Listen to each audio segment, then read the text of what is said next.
este tiene una particularidad muy especial. Hay un poquito de calor, ¿no?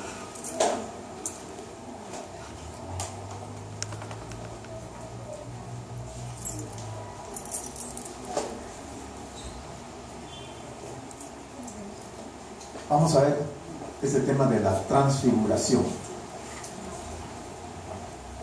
Lo vamos a ver desde el punto de vista del apóstol San Marcos, el evangelista San Marcos, en su capítulo número 9. Y vamos a ver qué es lo que él nos dice. Y van a ver ustedes lo importante que fue ese acontecimiento. Como se trata de la transfiguración, debiéramos de definir qué es transfiguración. ¿Qué piensan ustedes que es transfiguración?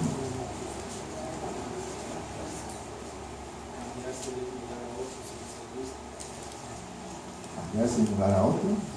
¿Qué más piensan? Transformado. ¿Cómo? Transformado. Transformado. ¿Qué más?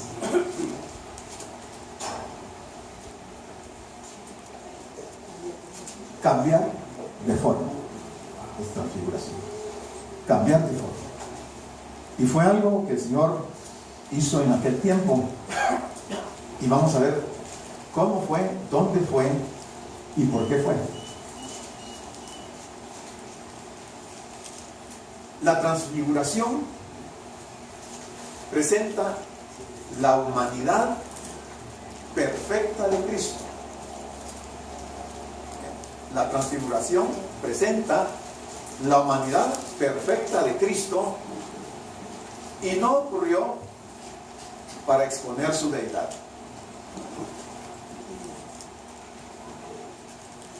El evangelista Marcos nos cuenta detalladamente que mientras en la cima se estaba teniendo lugar la transfiguración,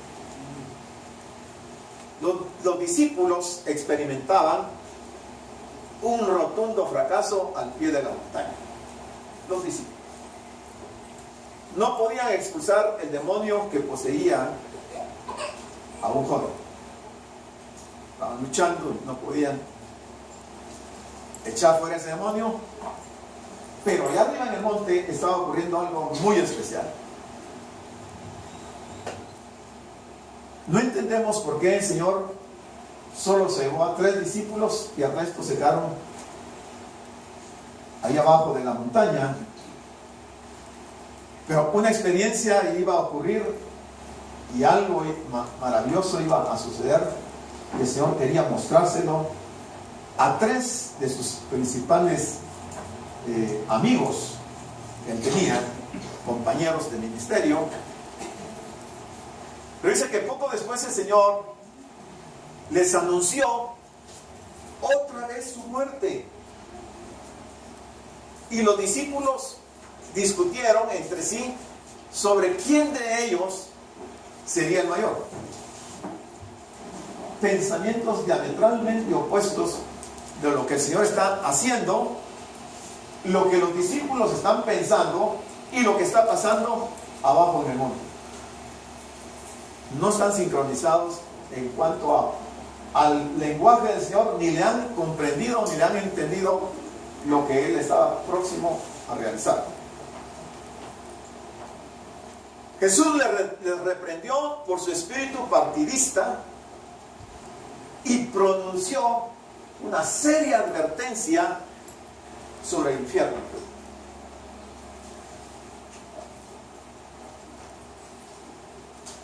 El capítulo 8, que es anterior al que vamos a ver hoy, de Marcos, ahí se describe a Jesús como aquel que resistió la tentación de Satanás, quien intentaba, a última instancia, evitar que Jesús fuera a la cruz. Contradictorio, ¿eh? Al principio de la vida del Señor, Satanás quiso matarlo cuando era niño, y ahora está tratando de salvarlo para que no vaya a la cruz. Él sabía la gran derrota que iba a tener si el Señor iba a la cruz. El Señor le respondió: quítate delante de mí, Satanás. ¿A quién le dijo esas palabras? A Pedro. Estaba usando a uno de los apóstoles. Y debemos de tener cuidado, hermanos. No tenemos garantía que por ser cristianos, Satanás en un momento dado use nuestras vidas, porque nos puede usar. Con esa reacción contra el siniestro ataque del diablo, Jesús reafirmó su decisión de ser el Cordero de Dios que quita el pecado del mundo. Entonces vamos al texto, a Marcos 9:1, y dice: también les dijo: de cierto os digo que hay algunos, no uno, hay algunos de los que están aquí que no gustarán la muerte hasta que hayan visto el reino de Dios venido con poder. Marcos está describiendo esta experiencia maravillosa que ocurre en la cima del monte. Y nos traslada esas palabras del Señor cuando les dice a sus discípulos que algunos de los que están ahí no gustarán la muerte hasta que hayan visto el reino de Dios venido con poder. O sea, es posible que antes de que el Señor falleciera, fuera muerto en la cruz, ¿alguien vio el reino de Dios? Sí, Él lo dijo. Algunos no gustarán la muerte sin que antes hayan visto el reino de Dios venido con poder. ¿Quiénes son esos algunos?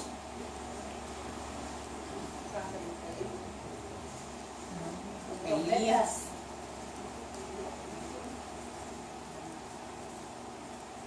Vamos a ver. 6 días después, Jesús tomó a Pedro, a Jacobo y a Juan, algunos que vieron el reino de Dios antes de morir. Y lo vieron.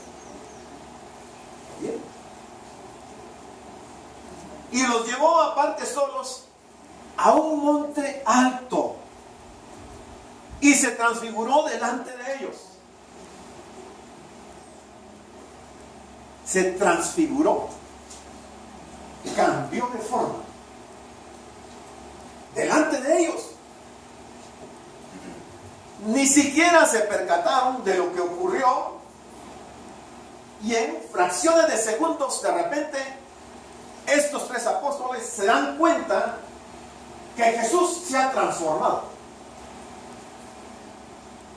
Pero eso ocurre en un monte alto. ¿Qué monte piensan ustedes que hizo el Señor para esta experiencia?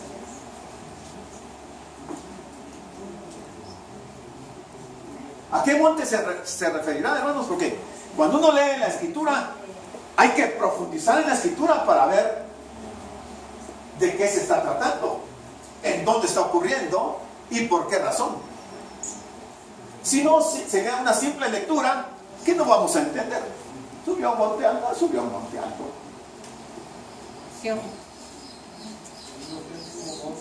El monte,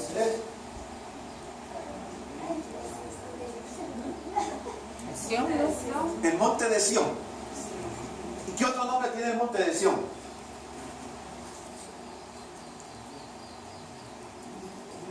¿Con qué otro nombre se le conoce al monte de Sión? No. El monte Hermón, que es el mismo monte de Sión. Y nosotros hemos oído mucho acerca del monte de Sión y no nos ubicamos de qué monte y en dónde está. ¿Y por qué fue ahí? ¿Alguien tiene idea de cuánto medía el monte Hermón? ¿Alguien sabe qué pasaba en el monte Hermón?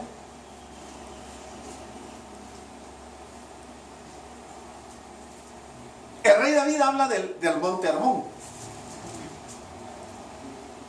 ¿Qué ocurre en el monte Hermón? Salmo 133, versículo 3. Léalo.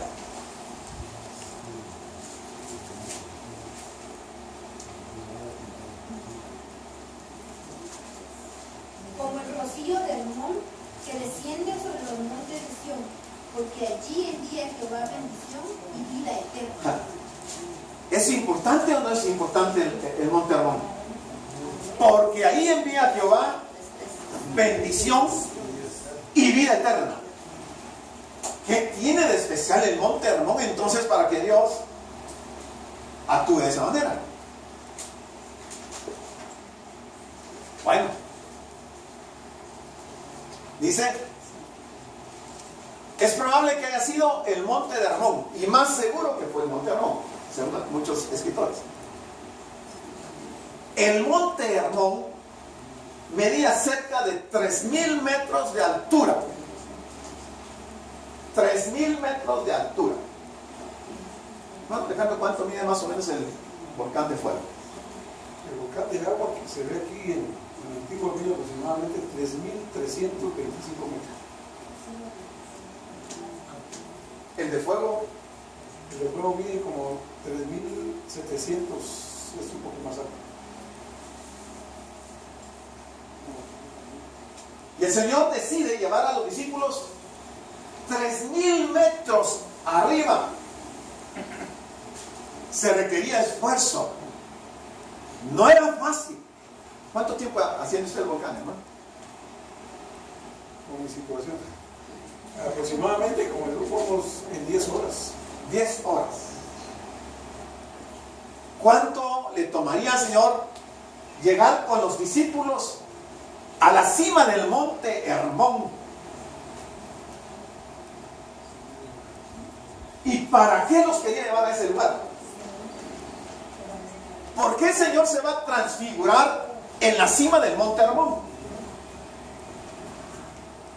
Hermanos, debemos de cuestionarnos cuando la Biblia nos habla de estos aspectos, porque vamos a encontrar algunos pasajes o algunas situaciones que son comunes en la Biblia.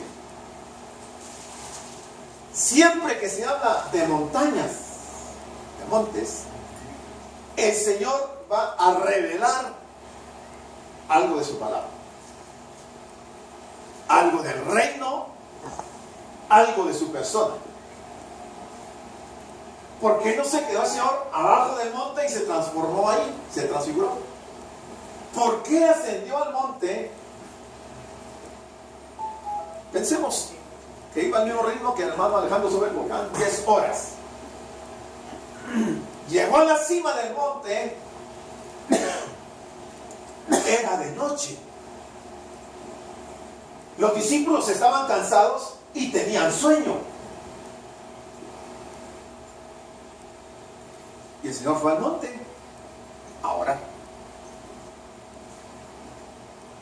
Pero algo más iba a ocurrir.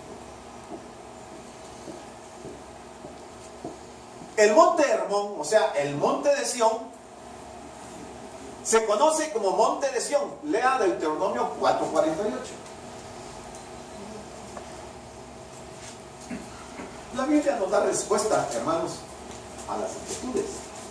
Lo único que hay que hacer es escudriñar la palabra de Dios y entenderla.